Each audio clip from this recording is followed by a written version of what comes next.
Hello दोस्तों, फिर से हाजिर हूँ क्लास 12 फिजिक्स की एक और महत्वपूर्ण वीडियो लेकर। आज की इस वीडियो में हम फिजिक्स की एक महत्वपूर्ण डेरिवेशन को सॉल्व करने वाले हैं जो बोर्ड परीक्षा में पूरे के पूरे 5 अंक की पूछी जाती है। हम बात कर रहे हैं अनंत विस्तार की समावेशित समतल प्लेट के निकट वैद्युत क्षेत्र की तीव्रता। देखिए, हम इसको इतने सिंपल तरीके से पढ़ने वाले हैं जिससे आपको एक ही बार में याद हो जाए और आपको अच्छी तरीके से रट जाए, बस इससे आपके 5 अंक भी पक्के हो जाएँ। तो ये स्टार्ट करते हैं और देखते हैं वैद्युत क्षेत्र की तीव्रता का निर्धारण करना। किसमें? अनंत विस्तार की समतल प्लेट के निकट वैद्युत क्षेत्र की तीव्रता का निर्धारण करना। तो वीडियो पसंद आए तो लाइक कर दीजिएगा, चैनल को भी सब्सक्राइब करना और ज़्यादा से ज़्यादा वीडियो को शेयर करना। जैसे मैं बताते जा रहा हूँ वैसे आपको नोट करते जाना है। और ठीक है, तो पहले हम क्या बनाते हैं कि अनंत विस्तार की एक समतल प्लेट बना लेते हैं। तो मानना पड़ेगा, तो मानते हैं कि माना एक अनंत विस्तार की समतल अचालक प्लेट कैसी है? आवेशित प्लेट, समतल आवेशित अचालक प्लेट PQRS है। और वो प्लेट कैसी है? धन आवेशित है। कैसी है? धन आवेशित प्लेट है। ठीक है, धन आवेशित प्लेट, ये धन आवेशित प्लेट बना लेते हैं। अब चादर के निकट की बात करें तो चादर के निकट यानी R दूरी पर एक बिंदु O है। क्या है? एक बिंदु O है जिस पर हमें वैद्युत क्षेत्र की तीव्रता की गणना करनी है। तो पहले लिख लोगे माना अनंत विस्तार की समतल धन आवेशित अचालक प्लेट PQRS है। इस चादर के निकट R दूरी पर एक बिंदु O है जिस पर हमें वैद्युत क्षेत्र की तीव्रता की गणना करनी है। अब मानते हैं इस चादर के दूसरी ओर यानी चादर के दूसरी ओर क्या है? एक और बिंदु O के समान एक और बिंदु है O' मान लेते हैं। और इस चादर के तब क्या करते हैं? तब इस चादर के आर पार यानी इस चादर के आर पार हम क्या करते हैं? एक बेलनाकार गॉसियन पृष्ठ की कल्पना करते हैं। क्या करते हैं? एक बेलनाकार गॉसियन पृष्ठ की कल्पना करते हैं। ठीक है, इतना फिर लिख लोगे कि नहीं? क्या लिखा पहले हमने कि माना एक अनंत विस्तार की समतल अचालक प्लेट धनावेशित अचालक प्लेट PQRS है जिससे निकट एक बिंदु R दूरी पर एक बिंदु O है जिस पर हमें वैद्युत क्षेत्र की तीव्रता की गणना करनी है। इस चादर के निकट यानी बिंदु O के समान चादर की दूसरी ओर एक और बिंदु O' है। क्या स्थित है? O' स्थित है। इसके समान है, बिंदु O के समान है। तब हम क्या करते हैं? इस चादर के आर पार एक बेलनाकार गॉसियन पृष्ठ की कल्पना करते हैं। क्या किया हमने? फिर आर पार क्या किया? बेलनाकार पृष्ठ बनाए। इसे हम क्या लिखते हैं? बेलनाकार। ठीक है, पृष्ठ की हमने क्या की? कल्पना करते हैं। और बेलन के प्रत्येक पृष्ठ का क्षेत्रफल क्या है? समान है। तो हम अच्छे से लिखते हैं पहले। तो प्रत्येक पृष्ठ का क्षेत्रफल क्या है? समान है। बेलन के प्रत्येक पृष्ठ का क्षेत्रफल क्या है? समान है। और इस पर जो वैद्युत क्षेत्र की तीव्रता की बात करें तो जो बिंदु यहाँ पर ज्ञात करनी है बिंदु O पर, तो बिंदु यानी दोनों पृष्ठ के बेलन के दोनों ओर वैद्युत क्षेत्र की तीव्रता लंबवत बाहर की ओर स्थित है। कहाँ पर है? बाहर की ओर स्थित है। कैसे? लंबवत बाहर की ओर स्थित है। और इनका अल्पांश यानी गॉसियन पृष्ठ क्या है? छोटा अल्पांश है। तो क्षेत्रफल एक और क्या हो जाएगा? इस पर DA होगा जो कि इसके समांतर है, E के समान। वैद्युत क्षेत्र की तीव्रता यानी E के समान है। इतना लिख लोगे कि नहीं? अब एक बार और रिपीट कर दें फिर हम अपना आगे डेरिवेशन सिद्ध करें। तो क्या लिखोगे? माना एक अनंत विस्तार की समतल धनावेशित अचालक प्लेट PQRS है। इस प्लेट के निकट R दूरी पर एक बिंदु O है जिस पर हमें वैद्युत क्षेत्र की तीव्रता की गणना करनी है। इस चादर यानी बिंदु O के समान चादर की दूसरी ओर एक और बिंदु O' है जो किसके समान है? बिंदु O के समान है। फिर तब चादर के दोनों ओर हम क्या करते हैं? बेलनाकार गॉसियन पृष्ठ की कल्पना करते हैं। और बेलन के प्रत्येक पृष्ठ का क्षेत्रफल क्या है? समान है। ठीक है, जिस पर दोनों बेलन के दोनों ओर क्या होती? वैद्युत क्षेत्र की तीव्रता लंबवत बाहर की ओर स्थित है। और इन पर अल्पांश क्षेत्रफल क्या हो? DA है।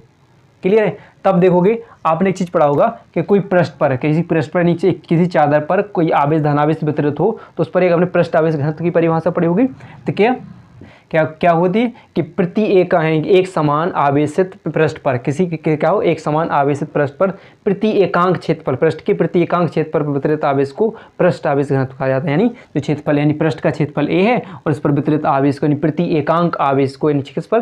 प्रति एकांक क्षेत्रफल पर वितरित आवेश को पृष्ठ आवेश घनत्व कहा जाता है। तो क्या करोगे? जब किससे प्रदर्शित करते हैं? सिग्मा। सिग्मा बराबर क्या होता है? Q/A यानी प्रति एकांक क्षेत्रफल पर वितरित आवेश को किसी पृष्ठ पर प्रति एकांक क्षेत्रफल पर वितरित आवेश को पृष्ठ आवेश घनत्व कहा जाता है, जिसे सिग्मा से लिखा जाता है। सिग्मा बराबर Q/A होता है। अगर आप चाहो तो इसे कैसे लिख सकते हो? कैसे गुणा कर दो तो QA सिग्मा और A का गुणा हो जाएगा यानी Q बराबर बना लो हम सिग्मा A बना लो। इसे नाम दे दो इक्वेशन A यानी समीकरण 1 नाम दे दो। क्लियर है? चलिए देखते हैं। फिर देखिए अब यहाँ पर पढ़ा कि बेलन के दोनों पृष्ठ से आपके यहाँ विद्युत क्षेत्र की तीव्रता ए है और डी है, वो कैसे हैं, गॉसियन पृष्ठ हैं। तो दोनों पृष्ठ से गुजरने वाला विद्युत फ्लक्स तो क्या होगा, बेलनाकार यानी चादर के बेलनाकार दोनों पृष्ठों से होकर गुजरने वाला पृष्ठ है वे क्या गुजरने वाला विद्युत फ्लक्स। तो बेलन के दोनों पृष्ठों से होकर गुजरने वाला विद्युत फ्लक्स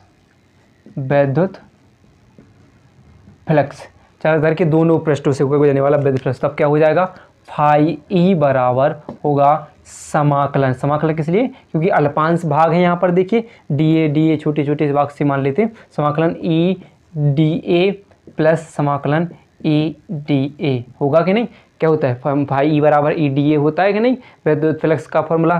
तो ई डी ए तब क्या होगा हमारा, समाकलन करके ई डी ए कितने 2 ई डी ए हो जाएंगे कि नहीं। लेकिन अब हम यहाँ पर बात क्या कर रहे हैं कि ओ बिंदु ओ और ओ डैश क्या है, एक दूसरे के समांतर हैं और वे एक दूसरे पर क्या बनाते हैं, लंबवत स्थित हैं, समांतर हैं। तो क्या करें, थीटा कोण बनाते हुए चलेंगे, तब यहाँ पर कोण होगा क्या, कॉस थीटा होगा। क्योंकि कॉस थीटा का मान क्या होता है, यहाँ पर देखिए लंबवत की बात करें, समांतर की बात कर रहे हैं ई डी ए, तो क्या होगा कॉस 0 अंश, कितना मान रखेंगे यहाँ पर, कितना मान रखेंगे, cos 0 अंश रखेंगे, क्योंकि cos 0 अंश का मान कितना पढ़ा है अपन ने, cos 0 अंश बराबर कितना होता है, 1 होता है। तो यहाँ पर जब 1 हो जाएगा तो क्या हो जाएगा, 2 समाकलन ई डी ए बचेगा कि नहीं, cos 0 का मान 1 का मान 1 की वैल्यू हो जाएगी, तो 1 का इनमें मल्टीप्लाई करेंगे तो वैसा ही वैसा आ जाएगा। अब देखिए चूँकि अगर हम क्या करें, समाकलन किसका हो जाएगा, समाकलन क्या हो जाएगा, समाकलन डी ए बराबर क्या हो जाएगा, ए हो जाएगा। विद्युत क्षेत्र का समाकलन नहीं होगा तो क्या हो जाएगा, ई ए बच जाएगा, क्योंकि फाई ई बराबर क्या हो जाएगा, ई ए। इसे नाम दे दो, कोई समीकरण 2 नाम दे देते हैं। क्लियर है, इतनी बात क्लियर है तो आगे बढ़ते हैं। अब आपने पढ़ा होगा किसकी, गॉस की प्रमेय से, गॉस की प्रमेय से।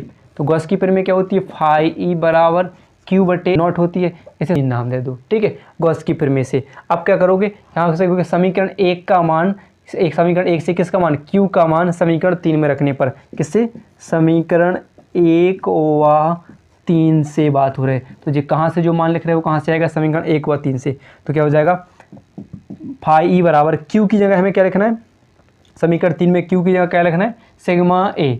तो क्या लिखना है, सिग्मा ए बटे क्या होगा, एप्सिलॉन नॉट हो जाएगा नहीं, सिग्मा ए बटे एप्सिलॉन नॉट हो जाएगा, ठीक है। फिर देखिए यहाँ पर देखिए, इसे मान ले समीकरण 4 मान लेते हैं, 4 मान लेते हैं। तो यहाँ पर देखोगे कि समीकरण 4 और समीकरण कितने अपने, समीकरण 2 क्या है, जिसमें दोनों सेम के मान कैसे हैं, बराबर, फाई मान क्या हुआ, बराबर हैं। तो क्या लोगे, समीकरण 2 व 4 से, तब याद होगी 2 ई ए बराबर क्या हो जाएगा, सिग्मा ए बटे एप्सिलॉन नॉट, यानी 2 ई ए बराबर क्या हो जाएगा, सिग्मा ए बटे एप्सिलॉन नॉट हो जाएगा नहीं। चूंकि हमें विद्युत क्षेत्र की तीव्रता निकालनी है तो 2 ए को कहाँ पहुँचा दें, हम नीचे पहुँचा दें। तो यानी ई बराबर क्या हो जाएगा, सिग्मा ए बटे एप्सिलॉन नॉट इंटू क्या हो जाएगा 2a। तो a से a हो जाएगा कैंसिल, तो आपका क्या बचेगा, e बराबर बचेगा सिग्मा बटे 2 एप्सिलॉन नॉट, और यही हो जाएगी अनंत विस्तार की समतल यानी समावेशित समतल प्लेट के निकट विद्युत क्षेत्र की तीव्रता का